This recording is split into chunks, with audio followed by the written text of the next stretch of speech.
समझता, बदतमीज हैं आप, मेरे हाथ में से छीन ले रहे हैं आप। अरे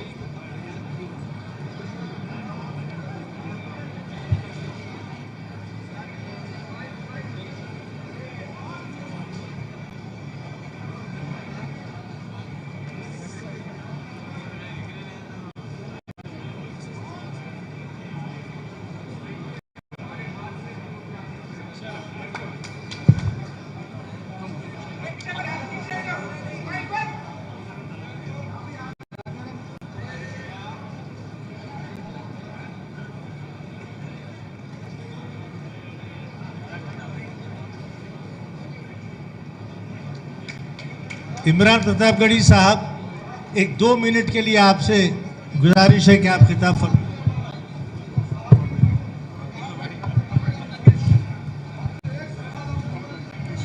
अस्सलाम वालेकुम। माइनॉरिटी डिक्लेरेशन के इस शानदार प्रोग्राम की अध्यक्षता कर रहे हमारे प्रदेश अध्यक्ष और डायनेमिक लीडर रेवंत रेड्डी साहब, सलमान खुर्शीद साहब और स्टेज पर बैठे हुए तमाम जिम्मेदारान।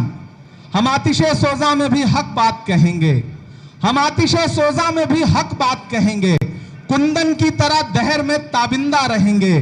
तारीख बताती है कि हर दौरे सितम में हम जिंदा थे, हम जिंदा हैं, हम जिंदा रहेंगे।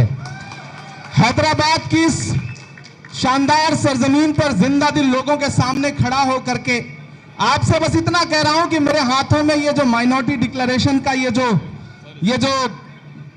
पंपलेट है, ये जो ब्रोशर है, ये जो तहरीर लिखी हुई है, ये सिर्फ तहरीर नहीं है।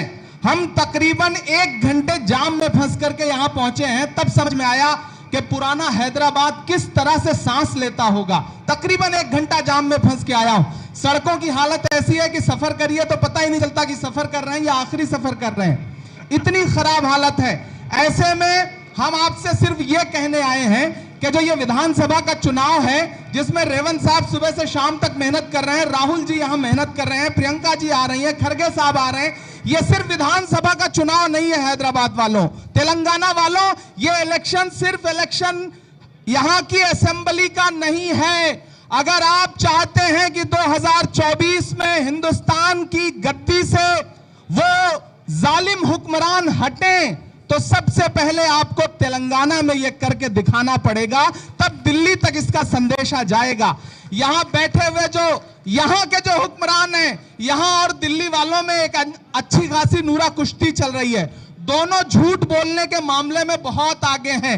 ये जो पहले टीआरएस अब बीआरएस, मैं इसको सिर्फ बीआरएस नहीं कहता, इसको बीआरएसएस कहता हूं। मतलब आरएसएस से भी एक कदम जो पार्टी है वो बीआरएस है। मैं आपसे ये कहने आया हूं कि दोस्तों, मैं ये नहीं गिनाऊंगा कि इसमें क्या लिखा है। आपके बीच में आके ये कहा जाता है कि कांग्रेस ने मुसलमानों को दिया क्या है, अकलियतों को दिया क्या है। मैं सिर्फ आपसे 2-3 बातें कह रहा हूं कि वो कांग्रेस पार्टी ही है जिसने डॉक्टर जाकिर हुसैन को इस देश का राष्ट्रपति बनाया। वो कांग्रेस पार्टी है जिसने फखरुद्दीन अली अहमद साहब को इस देश का राष्ट्रपति बनाया। वो कांग्रेस पार्टी है जिसने मौलाना अबुल कलाम आजाद साहब को इस देश का पहला शिक्षा मंत्री बनाया। वो कांग्रेस पार्टी है जिसने सैयदा अनवरा तैमूर को असम का मुख्यमंत्री बनाया। वो कांग्रेस पार्टी है जिसने अब्दुल रहमान अंतुले को महाराष्ट्र का मुख्यमंत्री बनाया। वो कांग्रेस पार्टी है जिसने बरकतुल्लाह साहब को राजस्थान का मुख्यमंत्री बनाया। वो कांग्रेस पार्टी है जिसने अब्दुल गफूर साहब को बिहार का मुख्यमंत्री बनाया। वो कांग्रेस पार्टी है जिसने सलमान खुर्शीद साहब जैसा हीरा उठाया और इन्हें सेंट्रल मिनिस्टर बना करके बड़ी जिम्मेदारियां सौंपी, विदेश मंत्री बनाया। वो कांग्रेस पार्टी ही है जो हर दौर में, एक ऐसे वक्त में जब लोग आपकी परछाई से बच रहे थे, तब नफरतों को मिटाने के लिए 4000 किलोमीटर पैदल चला। कौन? राहुल गांधी।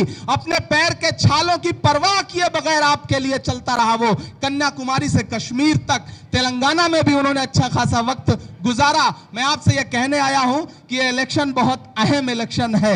हैदराबाद वालों, आपके यहां से जो आवाज उठती है उसका संदेशा दूर तक जाता है। मैं लगातार यहां के नेताओं के भाषण सुनता रहा हूं, लगातार रेवंत भाई को टारगेट करने की कोशिश की जा रही है, लगातार कांग्रेस को टारगेट करने की कोशिश की जा रही है। कुछ लोग तकरीरों में कहते थे कि कांग्रेस अब म्यूजियम में रहेगी। मैं तो उनसे कहना चाहता हूं कि जो ये सपना देखते थे कि कांग्रेस मुक्त भारत और कांग्रेस म्यूजियम में रहेगी, उन्हें मैं बता दे रहा हूं कि आने वाले दिनों में तेलंगाना में कांग्रेस हुकूमत बनाने जा रही है। बाकी जो स्टेट्स में भी इलेक्शन है वहां कांग्रेस पार्टी हुकूमत बनाने जा रही है। बस आपका सपोर्ट चाहिए, अकलियतों का सपोर्ट चाहिए। माइनॉरिटीज में जितनी भी कम्युनिटीज है, मेजॉरिटी हमारे साथ है, माइनॉरिटीज के भी साथियों से गुजारिश है कि सपोर्ट करिए। हमने सहराओं में हासिल किए आसानी से, वो समंदर में भी रहकर न मिले पानी से। ये सियासत के दिए सबके हवाले न करो, मुल्क जल जाता है एक शख्स की नादानी से। मुल्क का जो हाल है, जो नफरतों का माहौल है, अगर उसे खत्म करना चाहते हैं तो तेलंगाना से लेकर के, राजस्थान से लेकर के, मध्य प्रदेश से लेकर के, छत्तीसगढ़ से लेकर के मिजोरम तक असेंबली में आने वाले दिनों में कांग्रेस की हुकूमत बनेगी। तो हमारा आपसे वादा है कि 2024 में दिल्ली में कांग्रेस की हुकूमत बनने से कोई रोक नहीं पाएगा। हैदराबाद वालों, आपके कांधे पे जिम्मेदारी बहुत बड़ी है। बहुत शुक्रिया आप सारे लोगों का। अजरुद्दीन साहब यहां बैठे हुए हैं। मैं बस आखिर में एक बात कह रहा हूं कि आपके वोटों की ठेकेदारी का दावा करने वाले राजा सिंह के खिलाफ कैंडिडेट नहीं उतारते, लेकिन अजरुद्दीन के खिलाफ कैंडिडेट उतारते हैं। आपको बस इतना समझना है कि इस खेल के पीछे कौन है। ये बहुत बुलंद फजा में तेरी पतंग सही, मगर पता है मुझे डोर किसके हाथ में है।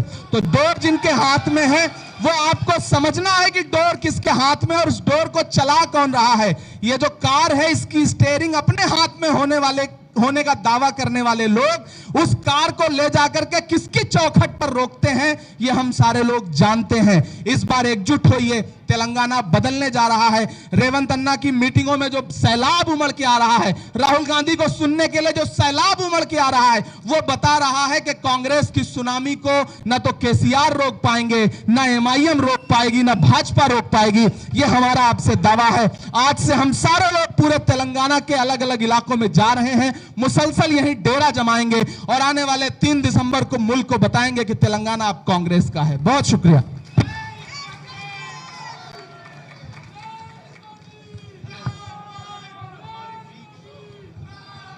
हेलो, हमारे बीच एक नौजवान कायद बेल्लारी से उठे, जेएनयू में जाकर प्रेसिडेंट बने और आज राज्यसभा के मेंबर हैं, विप हैं कांग्रेस पार्टी के और कांग्रेस वर्किंग कमेटी के मेंबर हैं।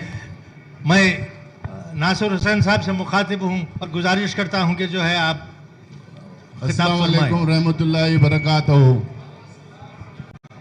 तेलंगाना प्रदेश कांग्रेस कमेटी के अध्यक्ष भाई रेवंत रेड्डी जी, हमारे कायद और हमारे सीनियर लीडर सलमान खुर्शीद जी, शबीर भाई, हमारे कर्नाटका के मिनिस्टर जमीर भाई और एक हमारे यंग एमएलए रिजवान अरशद साहब, अजहर भाई, मंसूर, इमरान भाई, आरिफ, बहुत सारे लोग यहाँ पे, सबका नाम नहीं लूँगा मैं। और बुजुर्गों और दोस्तों, बड़ी लंबी तकरीर इसलिए नहीं करूँगा क्योंकि लेट से आए हम लोग। जैसा इमरान बता रहे थे, 1 घंटे से ज़्यादा हम लोगों को ट्रैफिक में लगा यहाँ पहुँचने तक। इससे अंदाज़ा हम लोग को लगता है कि किस तरह आप जी रहे हैं।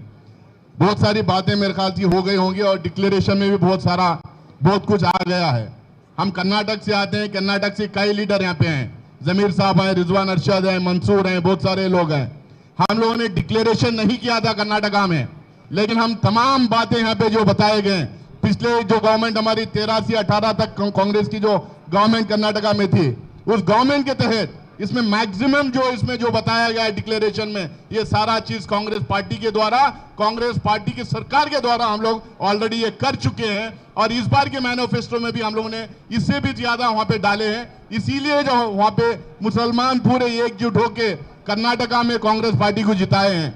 अब यहाँ पे तेलंगाना में बार बार सवाल उठता है कि टीआरएस गवर्नमेंट है, टीआरएस गवर्नमेंट मुसलमानों की हित में काम कर रही है, टीआरएस गवर्नमेंट मुसलमानों के लिए बहुत कुछ कर रही है करके। लेकिन हम कल भी मैं सवाल पूछ रहा था इंडिया टुडे कॉन्क्लेव में, इनके नंबर ऑफ फेलियर्स गिनाने की मैं कोशिश कर रहा था। इतने वायदे जो पिछले 5 साल पहले, 10 साल पहले आप लोगों ने किया था, वो वायदे कहां चले गए? वो कहां चले गए? 12% रिजर्वेशन, वो कहां गया जुडिशियल पावर्स वक्फ बोर्ड को देने का? वो कहां चले गया आप माइनॉरिटी कमीशन को क्वाजी जुडिशियल पावर्स देने का? बहुत सारे ऐसे वादे जो आपने किए थे, वो ये पेपर याद खड़ा नहीं उतरा। आज जब पूरे हिंदुस्तान में चुनाव 5 स्टेट में हो रहा है, मैं यकीन के साथ और दावे के साथ कहना चाहता हूं, तीनों स्टेट में मैं जाके आ चुका हूं। राजस्थान, मध्य प्रदेश और छत्तीसगढ़ में कांग्रेस पार्टी की हुकूमत बनने जा रही है। मिजोरम में कांग्रेस सिंगल लार्जेस्ट पार्टी बनने जा रही है। पूरे हिंदुस्तान की आवाम तेलंगाना की तरफ देख रही है। सवाल सिर्फ तेलंगाना पे खड़ा हुआ है, क्योंकि सारे लोगों को यकीन है यहाँ पे एक टीआरएस के अलावा एक ऐसी पार्टी है जो पूरे हिंदुस्तान में घूम घूम के भारतीय जनता पार्टी को मदद करती है। वही पार्टी यहाँ पे भी खेल बिगाड़ने की कोशिश कर रही है। आप लोगों को मैं अपील करने के लिए खड़ा हुआ हूं, अगर साउथ इंडिया में हम लोगों को भारतीय जनता पार्टी मुक्त साउथ इंडिया अगर बनाना है तो यहाँ पे हम लोग को कांग्रेस को हराना है, क्योंकि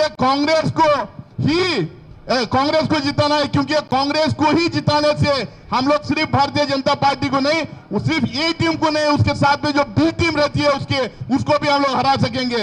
मैं राज्यसभा में हूं, राज्यसभा में इनकी हरकतें देखता हूं। आज बीआरएस और केसीआर लगातार कहते हैं कि वो मुसलमान के हित में काम कर रहे हैं। कल भी उनके स्पोर्ट्स पर्सन कह रहे थे कि वो सेकुलर पार्टी है।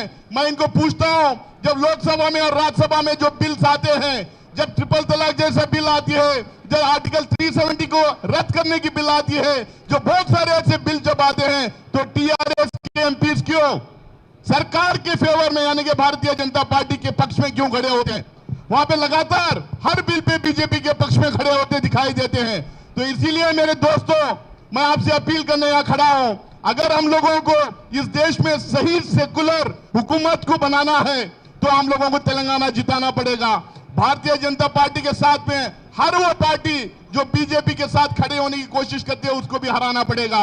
ये इलेक्शन में आपके लिए एक बहुत बड़ा सवाल आपके सामने है, आपका एक टेस्ट है। पूरा हिंदुस्तान आपके तरफ देख रहा है।